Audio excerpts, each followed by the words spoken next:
Well, welcome everybody. Thank you for coming out tonight. I'm Mary Beth. I'm a specialist here at the Delhi Library. We appreciate you coming out on this lovely evening to hear about the history of Delhi Township.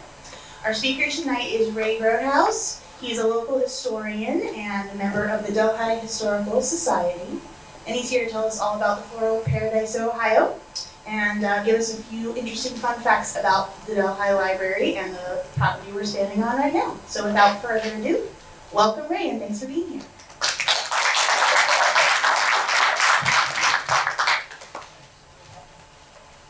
Thanks, Mary Beth. Yeah, this is a pretty good crowd. Thanks a lot for everybody coming. I feel we should have split the pot or something. All these people here. Well, welcome. We are going to talk about the history of Delhi.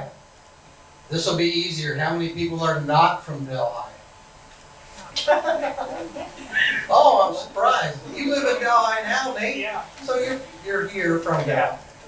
I just recently moved. Just recently moved. I hail from Western Hills, but I currently reside in Delhi. So I don't know if that counts, if I'm a Delhetian or not. But welcome.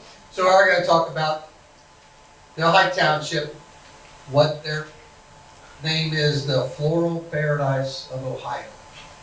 And I'm sure there's a lot of people out here that know a whole lot more about this than I do, because I'm not a native.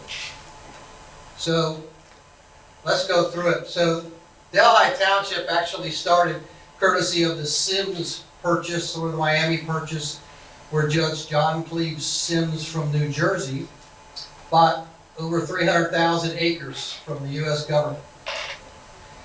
And again, they called it the Miami Purchase or the Sims Purchase. It was everything from the Little Miami River on the east to the Great Miami River on the west, the Ohio River in the south, and basically Hamilton, Ohio on the north. 300 and some odd thousand acres. He thought it was 1 million acres, and he sold it that way until the government came in and said, "You don't own most of this, dude."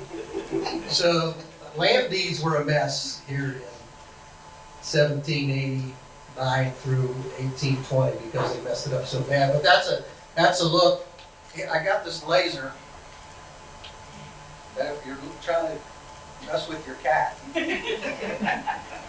but it doesn't work on a screen. So that's what the Sims Purchase looked like here in Cincinnati. So where did Delhi actually start? So it started on the west side, and it was originally the South Bend Village was founded. The South Bend Village is about 7 miles east of North Bend, Ohio, because John Cleves Sims's brother, Tim, decided to start a new village. So he starts this village. They did have a fortification there. It was just a village at the beginning, but eventually it became a township.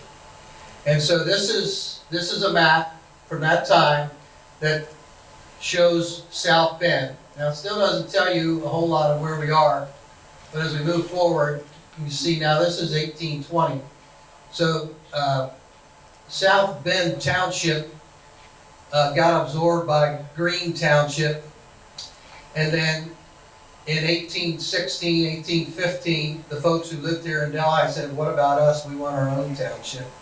And so they took the part of Green, the southern part of Green, and turned it into Delhi. So we say in 1816, Delhi became a township, and it came out of South Bend, which came out of North Bend, which came out of New Jersey. So you can see the box that tells you that was South Bend. And Delhi Township has expanded and contracted through the years. Delhi used to be a lot bigger than it is now. So I see a lot of ladies here that attended that school over there at Price Hill called Seton. Seton used to be in Delhi. Of course, you know now it's not, but it was. So that red box shows us a little bit about it to give you earmarks of what we're talking about. So you see Anderson Ferry down in the lower right-hand corner. Move a little bit farther west, that Federal Equipment Building that's there. Then the Darby home that's there. Darby home was a tavern, and then Salem Park farther west. Salem Park became a part of Cincinnati, Allen March in what year? 1914, even though the sign says 1912. But Allen's a cop, so I'm not arguing. So that gives you an idea of South Bend Township, how it came into Delhi. Some businesses that were down there, in 1817, the Anderson Ferry was founded, and we still have the Anderson Ferry. And then, and now, it's owned by an Anderson. But for 100 years in between, it was not. So Anderson Ferry is in the original South Bend. There's a Darby house that Henry Darby built in 1825. It's still there. Doesn't look that pretty anymore. It's kind of boarded up. It's right on the corner of River Road and Darby. That's right. River Road and Darby. So that he lived there. It was a tavern. It was an inn. So roadside inn. Then next to Darby, between Darby and Federal, is this Charles Schumann. So he was a vintner. So he grew grapes. One of the many vintners here in Cincinnati. Charles Schumann was not a contractor for Nicholas Longworth, but many of the people over here on this side of town were contractors. They grew grapes and sold them to him. Schumann was on his own. He made his own wine from the grapes, and it was right down where Federal Equipment is now, and all the tanks across the street from there on the riverside. So that's him and two of his sons growing their grapes and the railroad tracks behind them. Back then, you were allowed to bury human beings on your own property. Not now, at least legally. So they had their own family cemetery. A couple of years ago, someone from St. Louis came to the Delhi Historical Society and asked us if we knew where their family cemetery was. We did not. We knew there were a lot of rumors about it. And so one bullheaded German and one bullheaded Irishman got together and said, we're gonna find that sucker. And we found it. And so there's 15 people buried there. First one around 1840 or 1850, and the last one 1920. So it's still there, but it's hidden. So there were other winemakers other than Mr. Schumann down there along the baseline, along the riverside. So you can see, I wish my pointer worked. So Schumann, and the box is showing you their property that they own. So what do you have? I don't know, 20 acres, can I see that? Doesn't say. So Charles A. Schumann's there. Over here is the Anthony Caney family. We have a Caney here in the house tonight. And Lawrence Barman, which became the farm many years later. They grew grapes. The Barman family grew grapes. So where it says Barman in 16, that's the section number. So Barman grew grapes, and it eventually became what we know as the farm. But in the 1860s, I don't think I'm going to do this. In the 1860s, there was a blight here in southwest Ohio, and all of Ohio almost, and it killed all the grapes. They couldn't grow them here anymore, so Longworth almost went out of business and decided he's going to get into property. There was more money anyway, not so much problems. So when the blight came and destroyed all these vintners, all these people growing grapes, the farmer said, well, what are we going to do now? I know, let's grow flowers. And so the blight created this floral paradise that we spent a lot of time with. And still to this day, there are plenty of florists here in town. You're looking at Richard A. Witterstetter. He was known as the Carnation King. And this is a drawing that he made for his carnations. Award-winning florist. Many descendants came through this guy's line. He didn't have any children, but he had brothers. One of his brothers had a son named Richard C. Whittastetter, Richard Charles. Nancy knows him. And this is the R.C. Whittastetter delivery truck at 643 Codedale. And people have spent time on that porch and those greenhouses behind it. And we know somebody who lives in the condos that replaced it. And then, of course, up on the pike was Kruger Maddox. So the Bob Maddox family, the biggest operation we had here in Delhi for all those many years. And if you look real close up here, you see some smaller greenhouses, and you can barely see a house there. That house is the home base for the Delhi Historical Society. And it was a Whittastetter farmhouse. At one time, there were over 40 greenhouses in Delhi. Over 40, growing flowers and vegetables.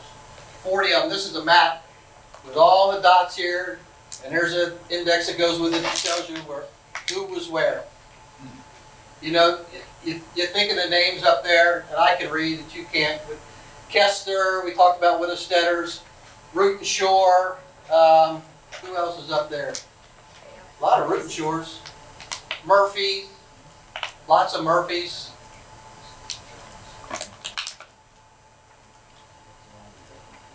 So, eventually, suburban growth comes up. People start building bigger houses. They stop having those 6 kids that can help them farm the land. So and the kids are going to move away anyway because farming's hard work, folks. Very hard work. So Delhi starts to expand. And so Delhi, at one time, Delhi included what we now know as Riverside. It included a portion of what we now know as Sailor Park. So when you go down there, it says Delhi subdivision. When you go down in Sailor Park, there's a Delhi Methodist church. And you think, this ain't Delhi. Yeah, well, in 1869 it was. In 1910 it was. So suburban growth. So Delhi grows, and then it starts contracting because people start buying off our properties. When you have that kind of growth, what does it lead to? It leads to roads. And in this case, in those days, the roads were not managed by the government. There were road companies. They built the roads. And how do they get paid for building that road? Toll house. Not the cookies. They settle down, not the cookies.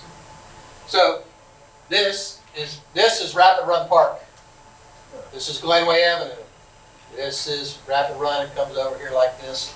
St. Lawrence Avenue comes here now and meets Rapid Run. Toll house, right there. This toll house was where Rosemont dead ends into Delhi Pike. Delhi Avenue down that far. Toll house, right there. This culvert still exists. It's hidden by all the trees and bushes that have grown around it. But that's Rosemont and Delhi Pike. There was also a toll booth at Anderson Ferry and River Road near Hillside. At one time, Hillside and River Road, they still run side by side. They're still parallel, but there were times they're the same street. It's like going down to Sailor Park, which we won't get into. What we know is Graceland Drive has been 5 different names. They didn't move the road. They just keep changing the name. So there's one on Anderson Ferry and Hillside, Rapid Run. And then the last toll gate at the end of Delhi Township was where Hillside comes out near Bender. So there was a toll booth there. So when you had roads, you had to pay for those roads somehow. They installed these toll booths, and that's how they paid for the roads. But you got people, you got roads, you got to have churches. Shiloh is the oldest church around. 1818 is when Shiloh came into business. Our Lady of Victory is the second oldest Catholic congregation in all of Hamilton County. Our Lady of Victory, that is their second church building. That is on Mead Road. Our Lady of Victory started on Rapid Run Road and was originally called St. Stephen. We've recently done some land search and we found out exactly where that church sat. And then when they've got enough money, they dismantled and a priest, they dismantled that church, put it on the back of some guy's wagon, and with the horses, drug it up to property where it sits now. One thing you will see up here, and I know many of you have seen this picture, graveyard right in front. St. Al's down in Salem Park. It was called St. Aloysius on the Ohio when it was built. Lots of postcards say St. Aloysius Delhi, because when it was built in the 1880s, it was still Delhi. So that's why you see St. Al's in Delhi. St. John over on Mead. That building was built in 1910, but the congregation is much older than that. So you got roads and you got churches. You have religious institutions. Everybody knows what that is.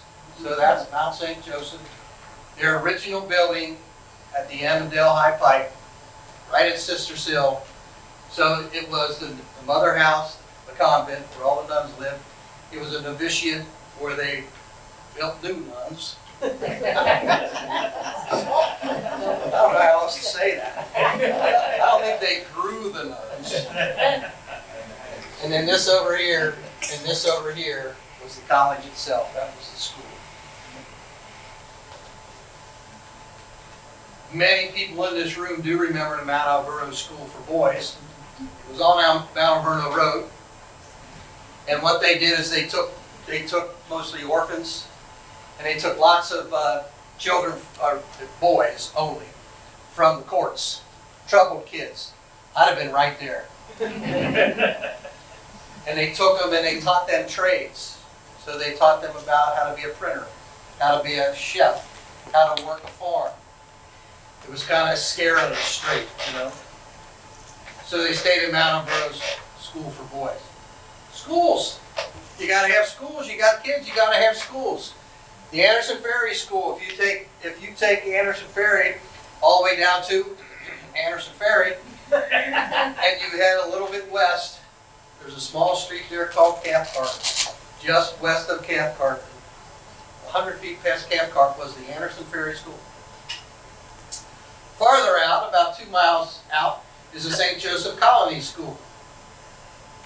Nothing to do with Mount St. Joseph. They just go because it was the area. The area was called St. Joseph. Colony School. That building is still there. It's a residence now. Other schools. The Myers School was out here on the campus of Mount St. Joseph University. It currently resides at the Heritage Village in Sharon Woods.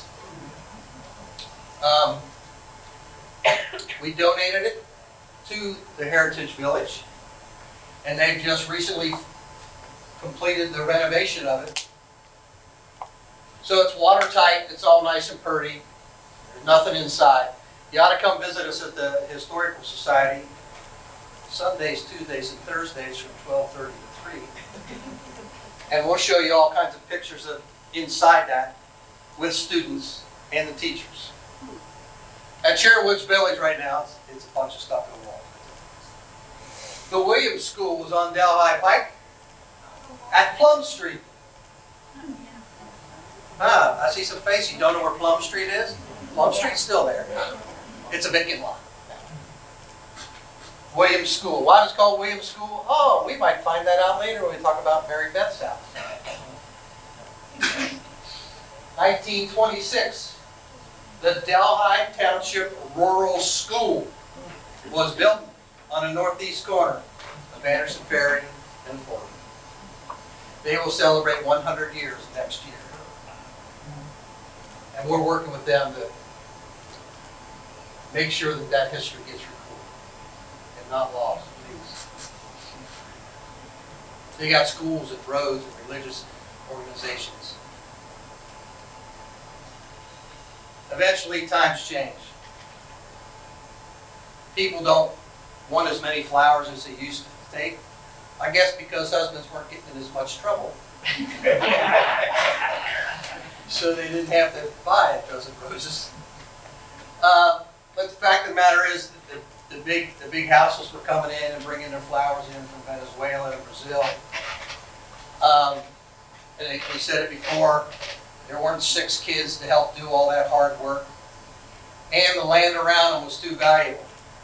So from those 45 greenhouses that we had, we're down to 4. And you know them all. Doug Friedhoff's place up on Anderson Ferry. Ron Robbins Forest over by St. Dominic. Tropical foliage on Foley Road, west of Anderson Ferry, the Lutz family. And then the West Hills greenhouses, run by Roger Feist, on Feist Drive off of Rapid Run. So again, we're down to 4. So what happened? You're looking at the Schumann property again, this time from the backside. So that's Kentucky, that's the Ohio River. So these are their greenhouses. Look at all that glass. Eventually, there's not enough Schumanns around to take care of it. There's not enough need for all the flowers that they're growing. So it sells out, and now it's that Federal Equipment Company. Now, it went to U.S. Drillhead many years ago, and it's been purchased, and now it's Federal Equipment Company. So here you see the Kester boys with their watercress in their greenhouse. That was their #1 crop, watercress. The Kester family, they own 2 consecutive farms on Delhi Avenue, west of Anderson Ferry. It is now the Sun Air subdivision. This is those 2 farms put together. This is the farmhouse. It's still there. If you look around, you can find them. Sunday, Tuesdays, and Thursdays, 12:30 to 3. Come see us where these things are located. So the Seitz family out by me, out on Rapid Run. Seitz Vegetables. Big, beautiful place. Look at all that glass. This is all glass. Uncle Rich never had that much glass. So all this glass. This building's still there. This building's still there. This lake is still there. This lake is still there. Now it's a subdivision, or 3. This is my backyard. That's my porch. The gazebo's gone. The bugs ate it. Now we got to do something else with it. So that subdivision. That's what happens to these big farms. 468 Anderson Ferry. That's our home. It became a complex.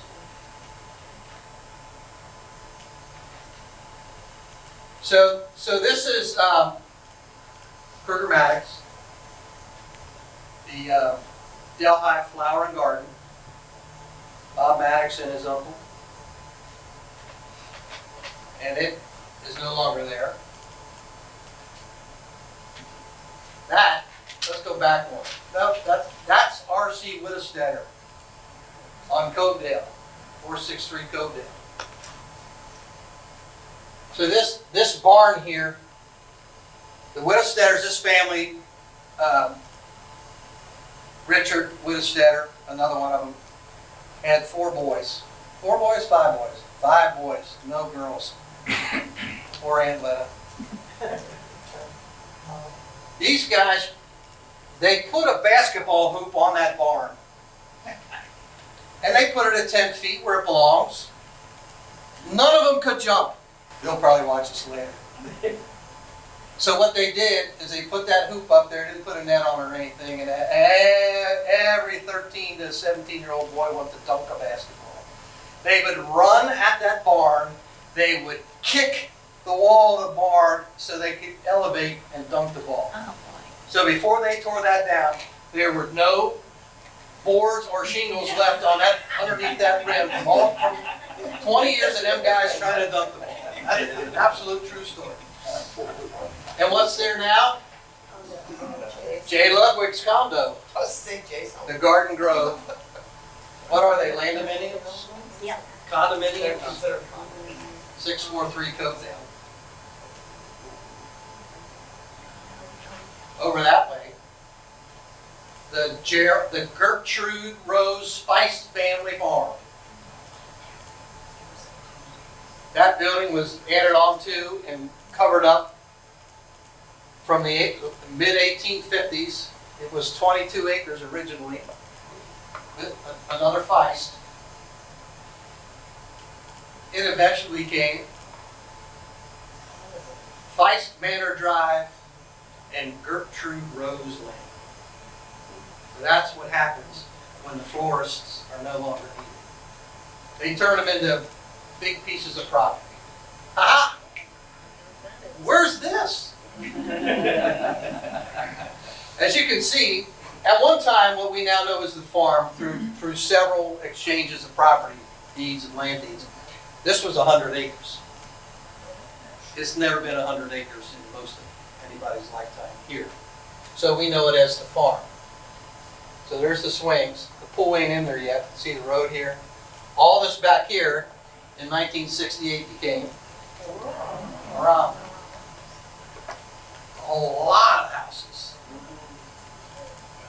at high rent. Oh, what about Mount Alverno School for Boys? Look at this property. This was 122 acres, purchased from the W.Q. Adams estate. They built this fantastic building, school building. That's the gym.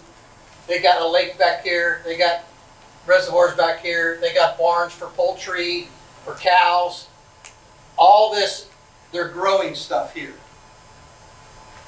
Is it on the picture? It is not. They also have their own cemetery. But it was run by the Brothers of the Poor of St. Franciscans. And it was an orphanage. Sadly, what happens with an orphan when he passes? Nowhere to go with him. So they bury him on their own property. And that's what it is now. And that's why you have Francis Ridge and Bonaventure. All those street names come from the Franciscan order. That's why they all have those names. Because it was on that piece of property. Lots of community events here in Delhi through the years. Oh look, greenhouses. The Floral Paradise of Ohio at Greenwood Grove. It says at Anderson Ferry and Foley. Yeah, sort of. It's a lot closer to Romance Lane than it is to Foley. Did anybody go to Greenswoods? Yes? Fantastic. There's a program for the Lions Club and their Turtle Derby at Mount Alverno's Boys Town. And if you won the grand prize, you got a brass turtle. This is in our collection. It weighs 20 pounds. That might be slightly. But it's heavy because it's solid brass. So lots of community events, and you see they revolve around, well, one thing it revolves around is florists. The other thing it revolves around is gambling, because we want to sell split the pot. We want to make some money. Times are changing continually, as Bob Dylan would say. The transition continues. So this is Rapid Run in Mead Road. 5 points. That's the 5-point inn. This property to the right, which would be north, everything from here all the way up to St. John's at one time was owned by a man by the name of John Ludwig. He had 9 acres. And he had 5 houses built on that property. And through the years, his family occupied 3 of them. And he rented the other 2 out to his cousins. I don't know if he got a good price for them or not. So that's the John Ludwig family, and that's what it looks like now. So we're constantly changing. Constantly changing. Hey, look at this. Frisch's. Van Luden's. Where's Chinatown? Where's Famous Foods? Famous Foods. Traffic, keep to the right. And then, this is 10 years ago. Oh, now it's Big Boy. It's not Frisch's, it's Big Boy. No Van Luden's. Delhi Flower and Garden. One of the great floral companies. And then you got last week. Oh my God. Now it's Dolly's. And look, there's no cars in the parking lot. That was 7 a.m. I don't think they're open. Constantly moving, constantly transitioning. Up the road a ways was the Heenafell farm. I was at the Heenafell farm. That hasn't been gone that long. And what is it now? It went to Kmart. You're right. Every time I say Kmart, it moved to Kmart. And now it's the Delhi Town Square, which includes administrative offices, a fitness club, all kinds of stuff, and a whole bunch of apartments right in front of it. And then right next door, what are they doing? The SC, the Sisters of Charity Sports Complex. Constantly changing. We're moving, we're shaking. We're back to 468 Anderson Ferry. That's the Widowstetter home that is now the home base for the Delhi Historical Society. We do a lot of things at the Historical Society. We hold an annual flower sale to help support our operations. We have a Widowstetter greenhouse, which was just recently refurbished. As part of our greenhouse mission, completely refurbished the thing. And if you want to help us pay for it, come see me later. I got a brochure for you. We have rotating exhibits. Sundays, Tuesdays, and Thursdays. 12:30 to 3. Joanne's here today and she helped put that together. We go out in the world. So we teach kids, young kids, how projects. We entertain students. This is the inside of the Myers Schoolhouse in Sharon Woods Village. So we go on the road to teach kids what a chalkboard is, because they do not know. Nobody who's under 10 knows what a chalkboard is. Participate in the Business Association Holiday Parade. We have programs. We bring in nationally known authors to tell us about their books. We bring in locally known authors to tell us about their airplanes. So we do have 10 meetings a year. They take place over at the community center on Mead Road. They're really well attended, and it's a wide array of topics. It doesn't always have to be history. And now, Mary Beth, you got to be paying attention now. Always. Mary Beth told me I wasn't allowed to come talk tonight unless I talk about this building in which we're standing right now. The Delhi Township Branch Library. The Delhi Branch Library started up the street. At the time it was called Delhi it was called Delhi School. There's been Delhi School, there's been Delhi Junior High, there's been Delhi Middle School.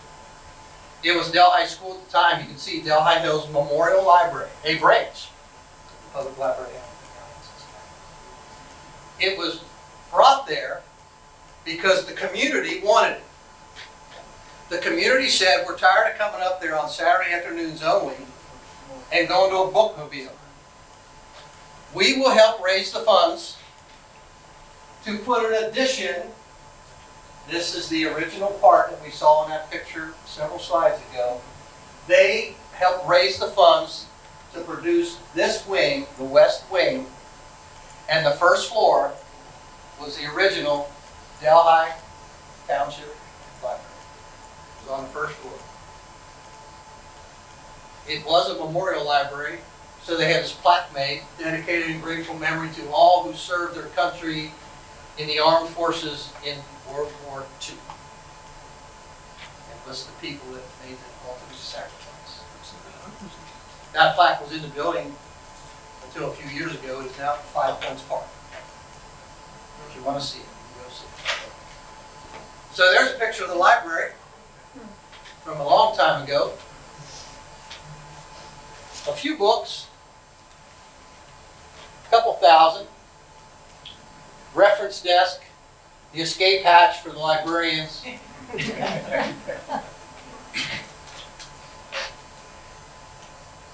there's the exact same location today. We were up there a couple weeks ago because they weren't sure where the library was located, so we helped them find it. So we go back and forth a couple times. So, you know, if my cat chaser worked, oh, there it is. So just look right here, and then look at the next picture. Same exact spot. It's classroom. That's what historians do. We research. So they were up there for a good number of years, and they decided this is too cramped. We're a really big branch. We send out a lot of books. We need a bigger space. So it just so happens that there was a property a couple blocks east of there, right here.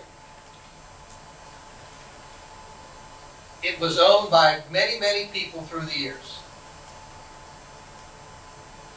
Luckily, it became available. So let's look at these maps again. So this is the map that's Delhi Pike, Foley Road, Shiloh Church, Delhi School, not yet. The map's too old. But the name that you see more than anything on this is Williams. M.L. Williams, Peter Williams, William Williams. Can you imagine?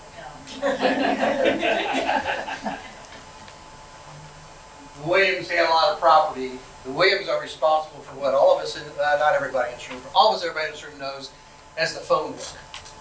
City directory. The Williams City Directory became the phone book. Now there are no printed phone books, so I don't know what short people do when they're learning to drive. Because there's no phone book. So here's the property. 1914. Starting to be subdivided a little bit. You still see some Williams names on there, right? And here's Greenwell, which puts the Williams School right there, because he owned the property. Okay, Greenwell. Church is still there. Story. Kester, which they spelled wrong, but we don't care. Oh, look! Our friend John Ludwig. There were 3 John Ludwigs in Delhi in 1910. 3 different families, none of them related. So you can't say, I'm John Ludwig's son. Because they'll say, which one? And this is 1914. What's that? Which one am I related? John. Which John? I can tell you, John C. Because I do know your lineage. So again, the same piece of property. There's Delhi Pike. So here's Delfair. There's Shiloh. There's Foley. There's the school. Here's 1940. And here's the day that the land changed hands. Know all men by these presents that the Board of Township Trustees of Delhi Township, and the Board of Trustees of the Public Library of Cincinnati came up with this piece of property. That's the deed, which gave the property to the library, where we're standing right now. October of 1965. Here's your artist's rendering of what it's going to look like. This is the front of the building. This is what you drive past and have to turn in the driveway, so you might not recognize it. But it's right through there. It's your garden room now. Because as you'll find, we'll talk about here shortly, about where the back row is was the end of the library. That's all in addition. And this is where the librarians keep their art. So it's a big place. So on this property, oh look, it's still there. So that's the Story / Williams barn. It is now the Delhi Lodge. Everybody's been in there for something. So it started life as a barn for the farmers who owned this property. The Williams owned almost all of it, all the way down to Delhi Pike. They sold it off, they partitioned it off through the years. Right next door, so where most of us parked, those of us who got here on time, that's where this house sat. It was a Story family, Jacob Story. It was his house, and then the township bought it, and it was their administration building. After many years, so this building opened in 1968. after 20 years, right around 20, 25 years, now it's tight for them too. So they're going to wind up buying all that over there, and that house is going to disappear. So they get plans, they put it in paper, dun, dun, dun, dun. The new branch is going to open on January the 2nd. Straight from the Western Hills Press. Remember the Western Hills Press? Oh, yeah. Yeah, it's gone. Although, if you come up to Delhi Historical Society, Sundays, Tuesdays, and Thursdays, 12:30 to 3, we have printed copies of the Western. Not every one. So here's right before they move. So there's 3 librarians that were working up there. They're loading up all the books to bring them down here. So Barb Sonnenberg, Ellen Kurz, and Betty Kaler, packing books for the move. Anybody know any of those ladies? No. And so there she is, nice and pretty, again, looking from the front, from standing on Delhi or Foley Road, looking at the front. Found a dedication booklet. As the headline said, January the 7th, 1968. We're going to dedicate this building. And there's what it looked like in 1968 when you dedicated a building. Everybody in their Sunday finest. Cookies and cake. Corsages on the ladies. Isn't that special? Little girl in her white hose and her black patent leather shoes. Just to open up a library. This, I'm standing where the card file was. That's what today is called Google. It is. It's Google. Because nobody goes to a drawer and goes, K, and pull it out, Kaler. Oh, I misspelled. Nobody does that. They go, Kaler, and your phone fixes the name for you. This is Google of 1960. Again, after 20 years, this is what this area looked like. Look at all this space.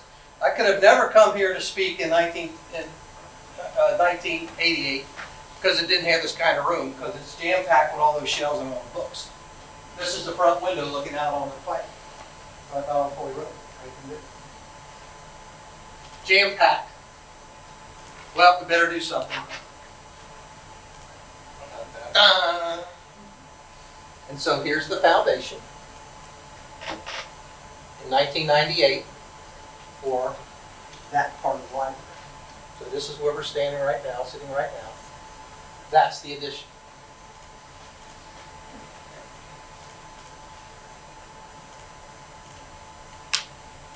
Back to the Delhi Press. The revamped library to open. More books, expanded seating, parking. To come later. Still waiting. Still waiting. Well, Mary Beth, they're going to have to tear down that barn to get your parking, and they're not going to do that. The township ain't coming off that lodge. So here's your staff, and I know 2 of these people, and I'll bet people in this room do as well. That's not how they dressed, Mary Beth, by the way. This is when they were getting books ready to move. Here's our dedication program. Saturday, May the 15th, 1999. To dedicate the new branch, what you see in front of you today. If there were punch and cookies, there's no pictures to prove that. So we don't know if the girl was still wearing a white hose and black patent leather shoes. And that's us today. The Cincinnati Public Library Delhi Branch. Here's the original part. You can see how the roofing is completely different. That's what we look like today. So that's a history of Delhi with a little side plate of the Delhi Township Library, which again, Mary Beth said if I didn't include it, I wouldn't want to talk. So I hope she's happy.